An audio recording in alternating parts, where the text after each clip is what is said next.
"Dad, what are you doing there?" I still hear his voice sharp as broken glass, echoing through that tinny cell phone speaker. "I'm transferring the house." To who he barked. I told him, and the silence that followed was heavy enough to crack concrete. My own son, an attorney with a polished reputation, a family man in the neighborhood's Christmas cards, froze on the other end, like a rookie Marine under live fire. That moment, that stillness, is where this story leads. But to understand how a father ends up handing a house to his former daughter-in-law instead of his only son, you have to go back to the beginning. 8 months before the divorce papers, when trust still seemed as natural to me as breathing. It was a Sunday afternoon on Maple Street in Cedar Rapids, Iowa. The sprinkler hissed and clicked in the backyard, while Emma and Jacob, my grandkids, sprinted barefoot through the spray. Their laughter rose above the cicadas, sharp and sweet. Sarah, my daughter-in-law, leaned against the porch rail, damp hair pulled into a loose ponytail, balancing a tray of lemonade glasses. She looked tired, nurses always do, but her smile was steady. That's when Mark cornered me. My son, 38 years old, suit and tie successful, the kind of guy who checks his reflection in the microwave door. He walked out with his shirt sleeves rolled up, loosened tie dangling, holding a folder like it was a weapon. "Dad, I need a quick word," he said, lowering his voice. "It's about the house." We stepped into the garage. The smell of lawnmower gas and WD-40 hung in the air. He set the folder on my workbench, pushing aside the socket wrench I'd left there. "Listen, Sarah's got those student loans. The bank doesn't like the ratios, but if we put the title in your name just temporarily, we can lock a better interest rate. Cleaner, safer, no risk." I frowned. "Mark, why me?" "You're the lawyer. Don't you have another option?" He side-practiced. "Dad, this is just paperwork. You won't owe a dime. It's still our house. I just need you to hold it. 8 months tops." Through the garage window, I saw Sarah lifting Jacob into a towel, drying his dripping hair, with the patience of someone who never gets enough sleep. My chest tightened. I wanted her and those kids safe in a house that held. "Does Sarah know about this?" I asked. "She's fine with it," he said too quickly. His eyes slid away, catching on the pegboard where my tools hung in military order. He cleared his throat. "It's just a formality, Dad. A little bump in the road." I'd commanded Marines in deserts where the heat stripped paint from rifles. I'd drilled honor into young men who thought discipline was just another word for punishment. And yet here, in a quiet Iowa garage, I nodded. I believed him. My son. My only son. 2 weeks later, we were at Lynn County Title. The clerk wore glasses thick as Coke bottles. The fluorescent lights hummed overhead. Papers slid across the laminate counter. My name, Walter McKenna, Colonel, USMC Ret, filled the line where his should have been. I signed the pen heavy in my hand. The notary stamped the sound sharp like a gavel. Just like that, the deed was mine. That night, I set the manila envelope on my kitchen table. Beside it lay a Marine Corps Challenge coin edges, worn from years of carrying it in my pocket. I stared at both. A deed for my son's house, and a coin that once reminded me never to abandon integrity. I didn't know then how quickly those two would collide. Life rolled on. I mowed the lawn at my own small house on 12th Avenue, visited Maple Street most Saturdays. Sarah brewed coffee strong enough to peel paint kids' scattered Legos like landmines across the living room. Mark, more often than not, was absent late meetings, weekend trips, new clients. He talked fast when he was around, phone buzzing like a hornet in his pocket. "Just building the practice, Dad," he said once, kissing the air near Sarah's cheek instead of her skin. She smiled thinly, not meeting my eyes. I should have noticed more. The late nights, the credit card bill left on the counter with red letters, the way Sarah carried the weight of that house alone. I should have asked harder questions. Instead, I raked leaves with Jacob, let Emma braid my thinning hair, and convinced myself everything was fine. Honor, discipline, trust, those words had built my life. But trust without verification, that was the weak link. I drilled it into recruits, inspect what you expect. And yet with Mark, I let my guard down. 8 months later, my phone rang in the dark hours. Mark's voice was different, colder, clipped. He was filing for divorce. He wanted the deed back. Sarah, he said, would get nothing. That night, I sat at my kitchen table again, the manila envelope still there, a thin layer of dust on its flap. I slid it open, touched the embossed seal, and felt something inside me shift. A father's trust had been turned into a weapon. And I realized with a clarity sharp as a rifle shot, this wasn't about property, it was about honor. I always believed betrayal crept in quietly.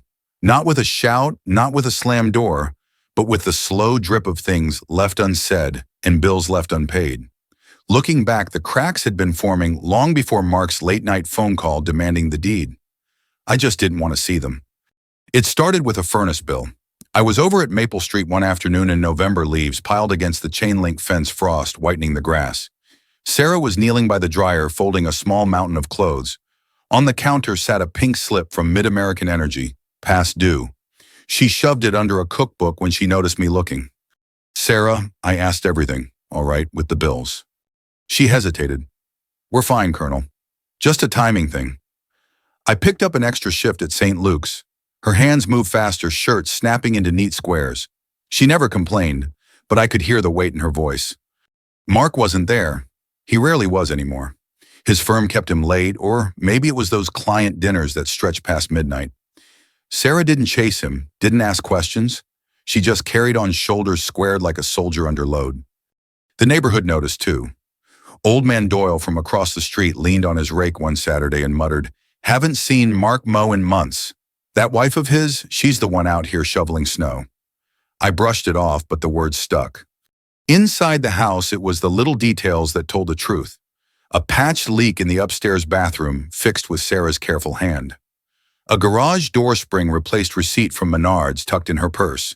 She was the one keeping that house alive while Mark's name shone on law firm letterhead downtown. I kept my own ledger in those months. Not a legal one, not yet. Just notes on a yellow pad. Sarah paid furnace repair, $237, roof patch kit, $64. Grocery runs, endless. It wasn't evidence for court. It was a father's way of measuring who was truly holding the line. Still, I tried to believe Mark would come around.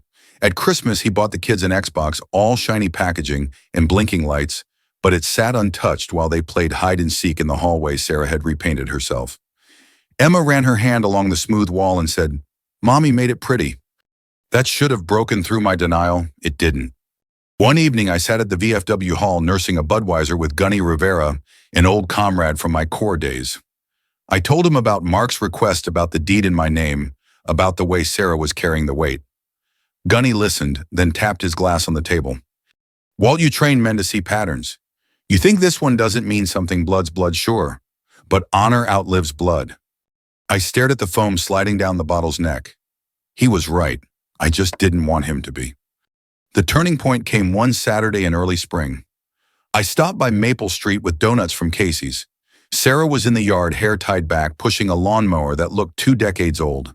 Jacob ran behind with a plastic toy mower, laughing. Mark's car wasn't in the driveway. I walked over, took the handle from her hands. "Sarah, where's Mark?" "Conference," she said flatly. Sweat streaked her temple. "Every weekend's a conference now." She wiped her face with the back of her glove and gave me a half smile. "Kids still need a backyard, though." Her words landed harder than any Marine drill.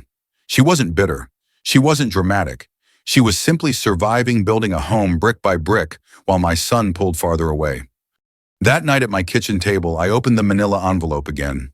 The deed sat there silent as a loaded weapon. I thought about Mark's folder in my garage, his quick assurance that it was just paperwork. I thought about Sarah's tired smile, Emma's painted wall, Jacob's laughter chasing a toy mower. And I realized I'd been blind. The cracks weren't hairline anymore. They were gaping. And sooner or later, something would break wide open.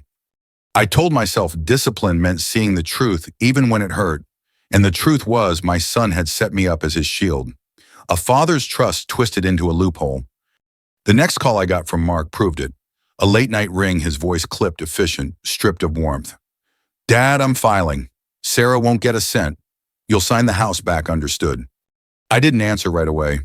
I just listened to the silence after his words. The call came just after 11:30, the kind of hour when bad news feels colder. I was at my kitchen table with yesterday's Gazette and a half cup of coffee I shouldn't have been drinking that late. The manila envelope sat where it always sat. When the phone vibrated, the sound against the wood was a jumpy buzz like a hornet trying to get loose. "Dad," Mark said, voice tight-clipped. "I'm filing. Mediation is a waste of time. I want this clean. Sarah gets nothing. He paused long enough to breathe. You'll sign the deed back to me this week. I stared at the steam trying to climb from my coffee. That's not how you talk about a family, I said. It's how you talk about assets, he snapped. Stop being sentimental, Dad. This is why I put it in your name, to keep it out of the split. There it was. No dusting of politeness. No temporary or just paperwork. Just the truth, ugly and naked. He had used my name like a shield. The living room clock ticked as if it wanted to be anywhere else. Through the blinds, I could see the streetlight washing my driveway in that pale sodium color that makes everything look like a photograph from the 70s. I won't be a tool, I said, measured the way I talked to young Marines when they were about to cross a line. You already were, he said, and the words hit harder than he meant them to. Look, Dad, I'm under pressure. This house is mine. Sarah didn't pay for it, I did. I thought of Sarah's receipts in my yellow pad. Furnace, roof patch, groceries. I thought of Emma's hand along the new paint. You don't build a home by paying for a key, I said. You build it by staying. He exhaled sharp. Enough philosophy. Schedule the transfer. Text me the time. He hung up before I could say no. The silence after a slam call is a strange animal. It pads around the room and noses everything you care about. I looked at the envelope. I looked at the coin. The coin sent me back to a brown, windy day at Paris Island when a recruit wanted out. He was shaking, wanted me to excuse him from an obstacle he'd built up in his head. I told him, you don't quit an obstacle. You go through it and find out who you are. He went through it. He cried afterward, and then he stood taller. I rinsed the coffee cup and set it upside down on the rack. Then I did something I should have done sooner. I called Gunny Rivera. You up? I asked. Old men sleep like cats, he said. I could hear a ball game replay murmuring on his TV. What's the op, Colonel? I told him in clean lines, no drama, just facts. The title in my name, the demand, the divorce. He let out a low whistle. He put you on point for a raid he didn't want to own, Gunny said. You ain't the shield, Walt. Don't act like one. Question is, what's your objective? My objective, I said, and the word surprised me by how certain they sounded, is to leave the kids with a roof that doesn't move when the wind blows. Then act like it. And get a lawyer who's not your son, he said, tomorrow. I slept a little after that. Not well. I dreamed about door frames and boot prints and one of those cheap brass doorknobs that never quite latches. In the morning, I called a local attorney, Evelyn Cho. I knew of her from the VFW's scholarship committee, sharp as a new razor, and kind in a way that never made a show of itself. Her office was on the second floor above a barber shop that still used talc and hot towels. The bell over her door jingled when I walked in. The carpet had that barely baked coffee smell all small offices have.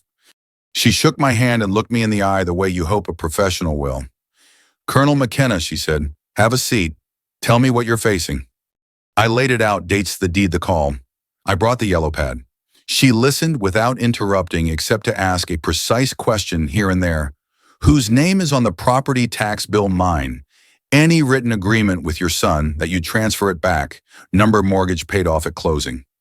She nodded. That makes it cleaner. She flipped a legal pad around and drew a short, boxy flow, you and to Sarah.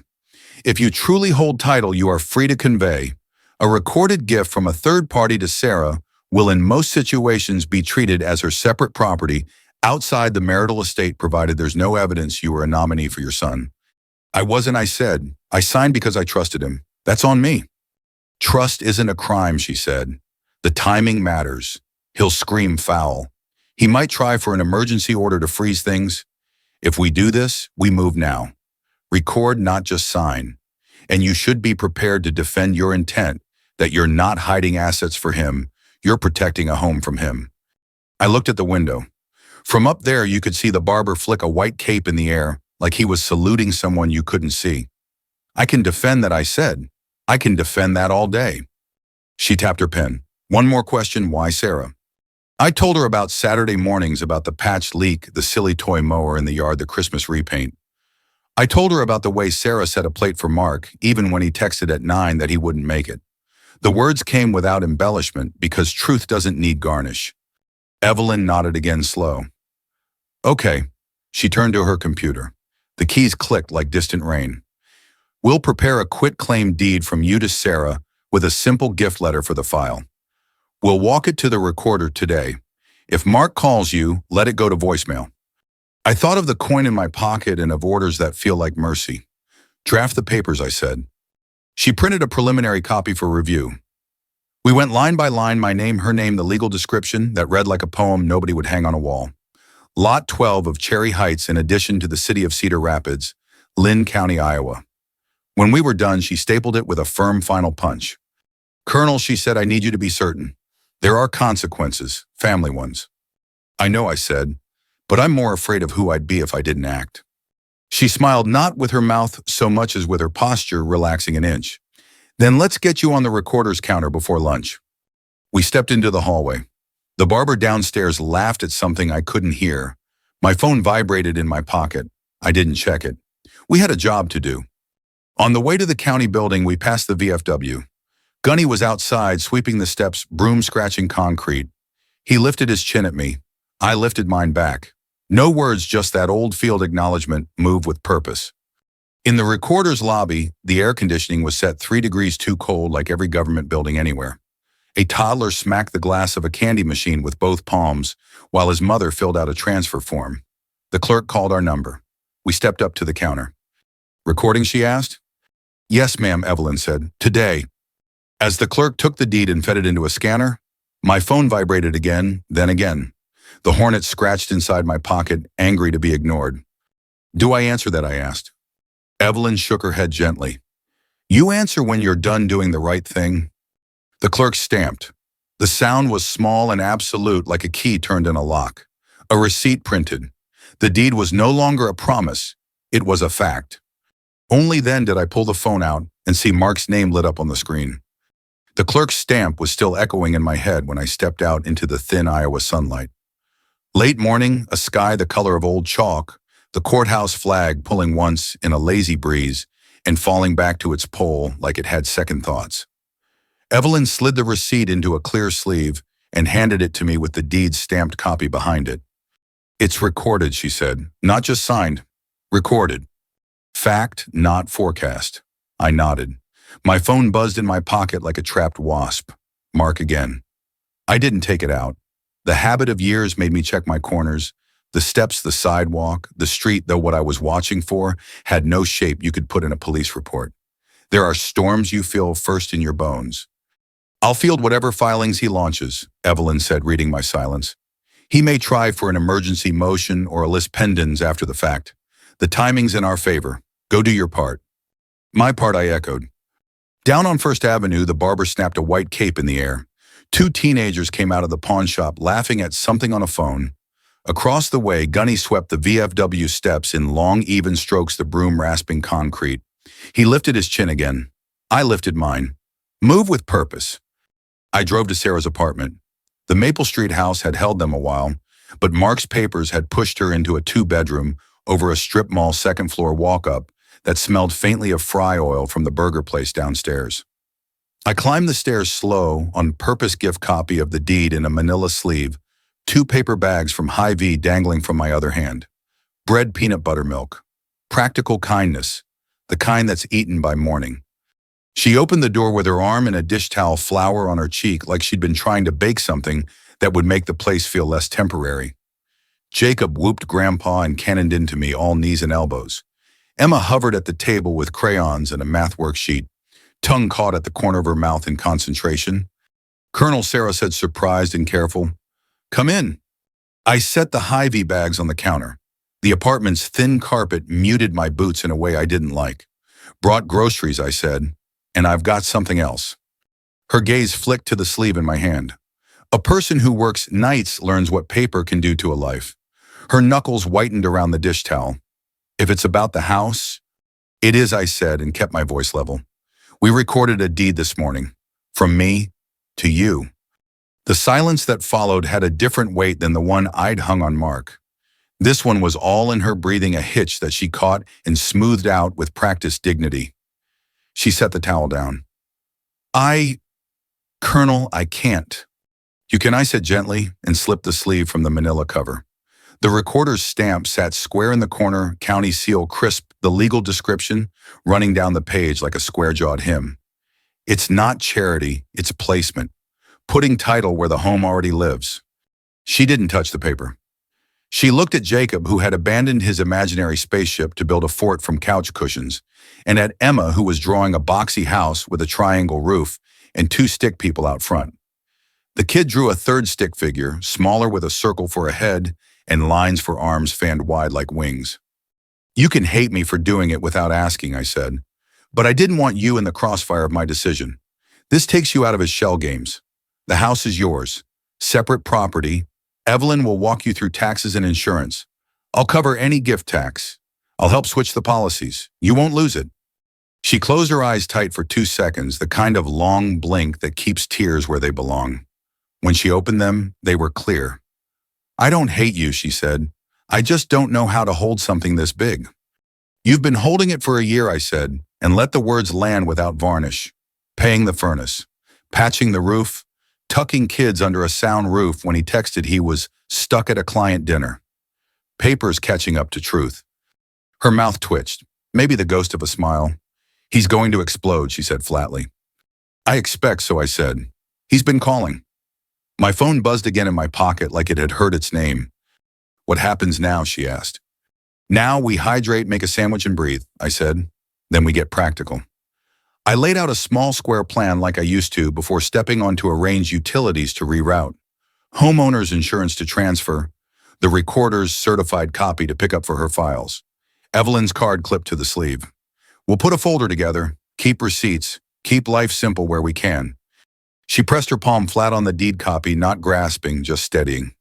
Colonel, why would you risk your son hating you? I looked at the crayons scattered across the table, peach green, sky blue, worn down to nubs. Because a man answers to his name when no one's watching, I said. Mark forgot that. Maybe losing a thing will remind him what it's for. Emma slid her drawing across to Sarah. The house had a front step crooked in a way that made it look more real. She'd drawn a little flag by the mailbox, a rectangle with a single star in the corner. Is this our house again? Emma asked. Sarah swallowed. Yes, she said, voice barely above a whisper. Yes, baby. Jacob whooped again, having turned the couch forward into a submarine. He surfaced and leaped into my lap like I was deck plating. I let out an honest groan. He laughed so hard he hiccuped. Practicalities tether us. I wrote the due dates on the inside of her cabinet with a strip of painter's tape, like you'd label ammo cans. Tax sept, Ian's AUG, furnace, Jan serve.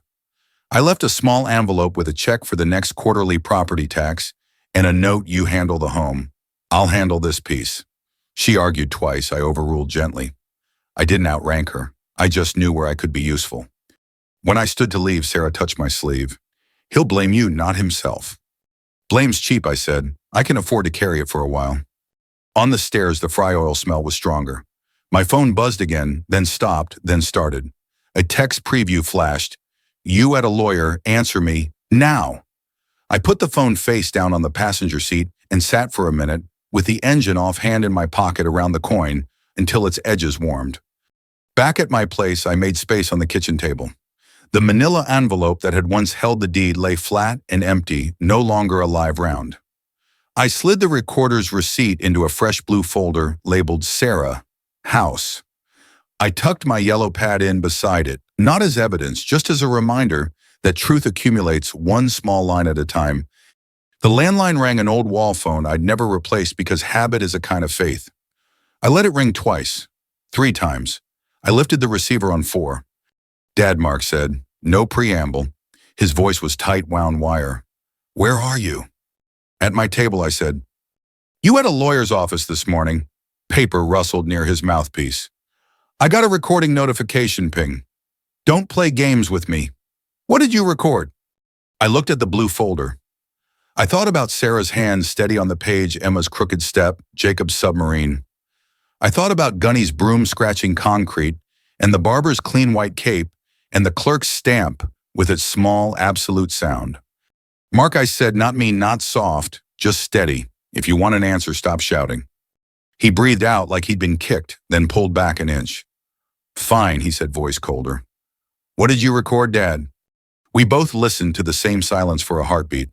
Then I said, you called me last night to tell me who would get nothing. This morning I decided who would get a home. Don't be cryptic, he hissed. Who? I felt the coin's smooth center under my thumb. I could have said it then. I chose one more inch of discipline, make him ask clean. Ask your question plain, I said. To who, he snapped. I lifted the receiver closer, the cord brushing my knuckles, and told him the truth. To Sarah, I said. The line went dead quiet, no breath, no paper rustle, just the kind of hush you get in a gym right before the national anthem.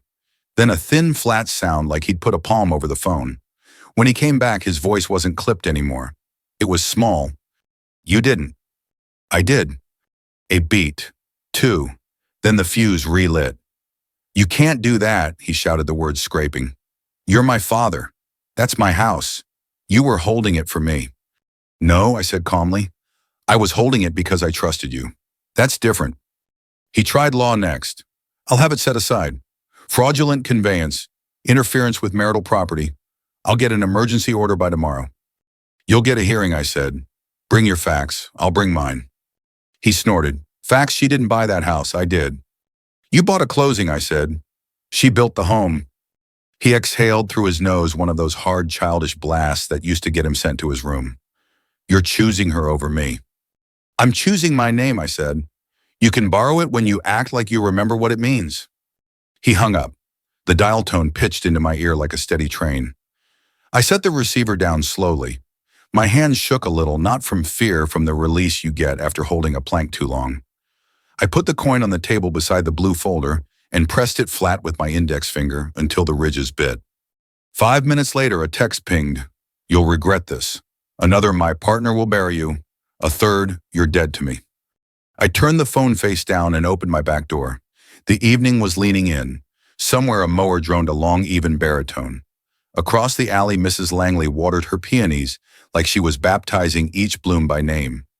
I breathed the damp, loamy air and let the anger move through and out like you do with a pulled muscle. Then I called Evelyn. He knows, I said.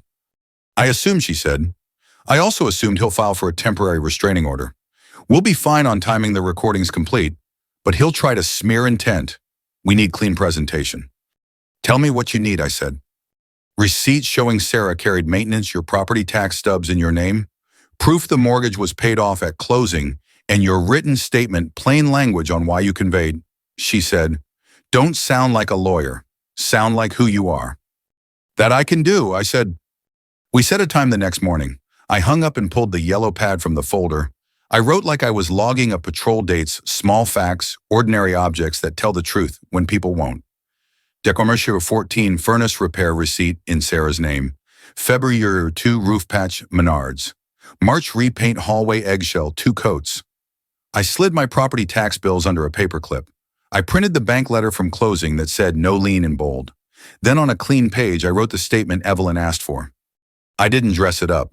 I wrote about Emma's crooked front step in her drawing, about Jacob mowing air, behind a junky lawnmower that still made him grin. I wrote about the sound a clerk's stamp makes when it turns a promise into a fact. I wrote that I'm a man who spent a life teaching younger men that honor is not a speech but a habit, and that sometimes the habit hurts. Sleep came in pieces. At 2 a.m., the landline rang again. I let it. At 3, the neighborhood train spoke its long, hollow warning to the same empty crossing it warns every night. Just before dawn, I dreamed I was back at Paris Island, counting cadence, and realized no one was behind me because I was counting for myself. At Evelyn's office, the bell over the door told us we'd entered like always. She reviewed my stack, lips pursed, eyes quick. Good, she said. We'll number the exhibits. Keep your statement under 2 pages. Plain. You'll be attacked. Answer short. Don't teach. Tell. I nodded. I'd taught plenty of times and watched young faces switch off the second a voice turned sermon. He'll say I set him up, I said. He'll say a lot, she said. But courts live on paper and conduct, and you have both. Right on cue, a process server knocked that afternoon. Courthouse copy paper stapled at the corner with a blue plastic tab, emergency motion to void conveyance. Supporting affidavit with prose so slick it squeaked. He'd thrown in phrases meant to burn bad faith subterfuge collusion. There was a line about me weaponizing title to punish a son. It was written to wound, not to win. The hearing set for Wednesday 9 a.m. If you live long enough in one place, news outruns the paper. By evening, texts arrived from places you forget. Hold your shadow Doyle across from Maple Street. Heard there's a hearing. Sarah. Okay, Gunny.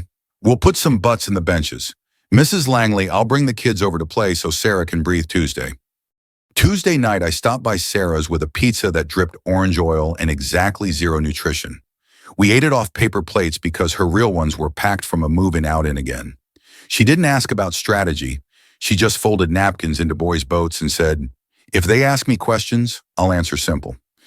That's the strategy, I said. Simple is what wins when people are tired of being lied to.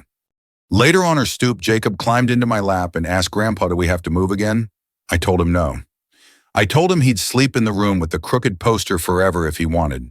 He said, good with the relief, only kids and old dogs can make sound holy. At home, I laid out my clothes like I used to the night before inspection. Blue blazer that didn't try too hard, white shirt the tie Cheryl bought me from a hardware store fundraiser, the one with tiny wrenches printed like constellations. I polished my shoes until my hands ached. Then I put the coin in my pocket and let the weight settle there, a center of gravity. When morning came, the courthouse steps felt like parade deck concrete hot with people. Nurses I didn't know from St. Luke's, 2 men from the barber shop, Gunny and 2 VFW guys in service caps, Doyle in a seed company hat, a woman I'd seen at Hy-Vee 100 times. Sarah arrived with Emma holding her hand and Jacob trailing like a tugboat. She wore the expression of a person who keeps moving forward because the alternative is to fall. Inside, we passed the candy machine where a toddler smacked the glass. I remembered the clerk's stamp, fact not forecast. Mark stood at counsel table in a charcoal suit that could cut skin. He didn't look at me.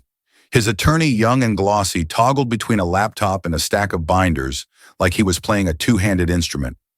Evelyn put a neat little row of documents in front of me, tax stubs, receipts, photos, my 2-page statement on top. She patted the papers like a farmer patting a good fence post. Short answers, she whispered. Be who you were when you signed. Judge Harper took the bench right on 9 gavels soft, then eyes sharper than any gavel could be. The clerk called the case. We stood. We sat. I felt the coin warm in my palm and heard the wind fuss at the flag outside like it couldn't decide which way to go. Counsel, the judge said, whenever you're ready. Mark's lawyer started like a man selling kitchen knives on TV, fast, shiny, too confident about how easily they cut. Your Honor, he said this was a bad faith transfer engineered to deprive my client of his rightful property. The timing alone hours after he filed tells you everything. Judge Harper lifted one eyebrow. Timing often tells me something, she said. Rarely everything. He clicked a remote and a blown-up timeline appeared on a screen purchase date, deed in my name, divorce, filing my conveyance to Sarah. He said scheme 8 different ways. He said collusion, like he'd tasted the word and decided it was delicious. He tried fraudulent conveyance twice, louder the second time. He kept glancing at Mark as if approval were oxygen. Evelyn's turn was the opposite of showy. She stood with her hands on the lectern like it was a kitchen counter, and we were just fixing what was broken. Your Honor, she said, Colonel McKenna held title. He was free to convey it. He did so by gift to Sarah McKenna. No mortgage, no side agreement, no nominee arrangement. He'll testify to his intent. Our exhibits show who maintained the home. Let's hear him, the judge said. I took the stand. The oath felt like putting on a uniform I hadn't worn in years but still fit. I would tell the truth, the whole truth, and nothing but. The truth doesn't mind a spotlight unless you've been hiding it. Colonel Evelyn said, why was the deed in your name? Because my son asked, I said. He said it would lock a better rate. I folded my hands to keep them from fidgeting. I believed him. And why did you convey to Sarah? Because my name had been used to turn a house into a loophole, I said. Sarah was the one who made it a home. The kids sleep there. She maintained it. It belonged where it was already living. Mark's lawyer stood. You admit you never intended to keep it for yourself. I intended to keep my honor, I said. And when I saw what I'd been turned into, I corrected it. He paced a step. Did your son ever extract a promise that you'd sign it back to him? No. You expect the court to believe you just decided to give away a house. I didn't give away a house, I said, and I let the sentence breathe. I placed title where the home existed. I turned a fraction to the judge. Your Honor, I've taught young men that honor is a habit. Sometimes the habit hurts. He tried to fluster me with rapid questions about dates and texts. Evelyn objected twice, sustained twice. He switched to tone. Isn't it true you're punishing your son for a failing marriage? I'm refusing to help him win it by cheating, I said. Evelyn moved us to exhibits. We walked the court through the small paper trail of a life furnace repair receipt with Sarah's name, roof patch from Menards, utility stubs, photos of Emma's painted hallway, and Jacob's bunk bed with the crooked superhero poster that never stayed flat. None of it glamorous, all of it true. Sarah took the stand next. She sat like a nurse charting meds at 4 a.m., tired, steady, careful with every dose. Evelyn kept it simple. Did you ask Colonel McKenna to transfer the house? No, Sarah said. I didn't know he planned to until he showed me the paper. Did you maintain the property? Yes, I did what I could when I could. We needed a place that didn't leak on the kids. Did you expect anything from this court today? Sarah shook her head. I just want my kids to sleep in the same room 2 months in a row. Mark's lawyer tried to trip her, but there wasn't anything to trip. She didn't embellish. When he pushed, she said, I don't know, and meant it. The gallery, the nurses, Gunny Doyle in his seed hat. The barbershop men watched like folks watch a neighbor put out a small yard fire, hopeful, ready with a hose if asked. Mark finally took the stand. He was smooth, but smooth doesn't grip. The house, he said, was always intended to be mine. My father was a placeholder. Do you have a written agreement to that effect? Evelyn asked on cross. It was understood, he said. By whom? By me, he said, and realized too late how that sounded. Evelyn held up my property tax stubs. These are in whose name? My father's, he admitted. Any mortgage to trigger a due on sale clause? No. Any evidence that Colonel McKenna acted at your direction when he conveyed to Sarah? Silence. He took a breath. He knew what I wanted, he said softer now.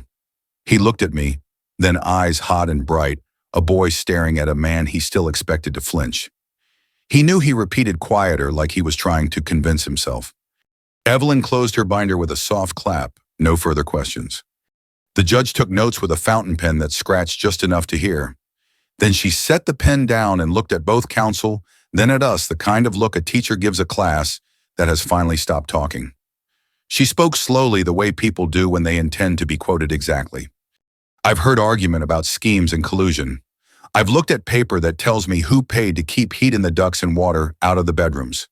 What I have is a father who held legal title with no mortgage and no written promise to reconvey, and who made a recorded gift to his former daughter-in-law. Mark's lawyer started to rise. She lifted a palm. He sat. This court is not in the business of turning marriage into a shell game, she said. If you hide a P under a father's name and expect me to reward your shuffle, you've mistaken the venue. The deed stands. The gift stands. The house is Sarah McKenna's separate property. There was no cheering. This wasn't that kind of place. But I heard the collective exhale of people who had been holding their breath without noticing. Doyle pulled his seed hat off and rubbed his forehead like a man saved from sunstroke. One of the barbers patted the other's shoulder. Gunny looked at me and didn't smile because Marines don't do that in court, but his eyes warmed a degree. Mark stared at the table. His lawyer whispered fast at his ear. The words slid off. Sarah covered her mouth with her hand and then recovered like a nurse catching a dropped syringe before it hits the floor. Emma squeezed her mother's elbow. Jacob, who was too young to understand law but old enough to understand roofs, leaned into my leg with the full trust of a child. I felt the coin in my pocket and kept my face still. When the judge left the bench, the room's hum came back like a power plant kicking on. People stood stretched, gathered their things. Evelyn touched my forearm once, grounding, not congratulating. We'll get you certified copies, she said. We're not done with paperwork, but the big rocks moved. In the hallway where the candy machine waited for its next sticky palm customer, Mark was already posted by the elevator, jaw set and eyes rimmed with the kind of red no cologne can hide. The doors opened and closed twice while he didn't move. When he finally spoke, his voice didn't reach for a microphone. It was private, aimed like a dart. You chose her over me, he said. People slowed not to gawk, but because humans are tuning forks for pain. Sarah eased Emma and Jacob toward the stairs with a quiet tilt of her head. Gunny stood 10 yards away staring at a bulletin board like it mattered. I chose a line I could live with, I said. You can stand on it with me anytime you want. He swallowed hard. You humiliated me. No, I said. You did that to yourself. I just refused to help. The elevator opened again. He didn't get in. Neither did I. We stood there for one more breath, two men holding the same last name, like it was a fragile thing and a heavy thing at once. He turned away first. That night I drove without the radio, letting the turn signal click louder than it had any right to. I didn't go home first. I turned past the grocery with the neon beer sign and the car wash that always smells like coconut, crossed the river, and pulled into the high school lot. The bleachers were empty, the field lights off, just enough moon to silver the hash marks. I climbed to the third row Old Habit and sat with my elbows on my knees and the coin rolling warm between thumb and forefinger. I could still hear Mark in the courthouse hallway. You chose her over me. There are sentences that keep trying on new coats until they fit your worst fear. I let the words settle in the metal bench in the cool air until they stopped pretending to be truth. The field held a lot of ghosts, band camp drills, Friday nights of graduation where kids toss caps like startled crows. I remembered Mark at 17, cleats muddy, grinning like the world was a door he could kick in. I'd told him then, run hard, shake hands, remember your name when you're tired. I'd meant football. Turns out I meant life. Headlights swam across the lot. A sedan eased in near the baseball diamond. Doors thunked. A pair of figures moved across the track. Sarah with her windbreaker zipped to her chin, Emma carrying a blanket, Jacob clutching an orange the size of his fist. They climbed to where I sat like it wasn't odd to meet an old man on cold metal at night. Colonel, Sarah said. The kids insisted. Emma tucked the blanket around Jacob and then around me, bossing the fabric like a nurse with a hospital corner. Jacob passed the orange ceremoniously. Mom says vitamin C helps when you're sad, he announced. Smart woman, I said, and split the orange along its scars. We ate in silence a minute. The peel oil sprayed that bright smell that makes you think something is clean, even when your heart isn't. Sarah nodded toward the field. He'll come around, she said, not like a prediction, more like a weather report, distant thunder, but you still hang the laundry. Maybe, I said, maybe not. Emma kicked a sneaker heel against the bench's rib. Mom says we can move the bunk bed back, she said, voice bright and careful. The poster won't stay up, though. The tape gives up. Some things are supposed to be stubborn, I said. We'll buy better tape. We watched a freight train crawl across the far edge of town, its horn laying that long, low sound over the rooftops. I thought of all the men I'd ordered to dig in against something bigger than them. I thought of the recruit at Paris Island who cried after the wall and still stood taller. And I thought of my son in a hallway armor made of words that finally didn't hold. Tomorrow, Sarah said quietly, I'll take the kids to Maple Street with a certified copy. I'll call the insurance, change the utilities, make coffee. Maybe I'll paint the front step again. Make a list, I said. List turn fog into road. She smiled with just one corner of her mouth. You always talk like that. Since 1970, I said.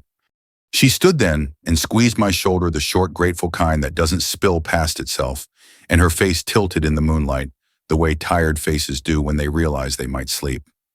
Good night, Colonel, she said. Thank you. When they left, I stayed a while, the coin cooling again in my palm. I tried on the other sentence, the one that was true. I didn't choose her over him. I chose the line I taught him, and if he ever wants it, it's right here where he left it. A week passed. Then 2.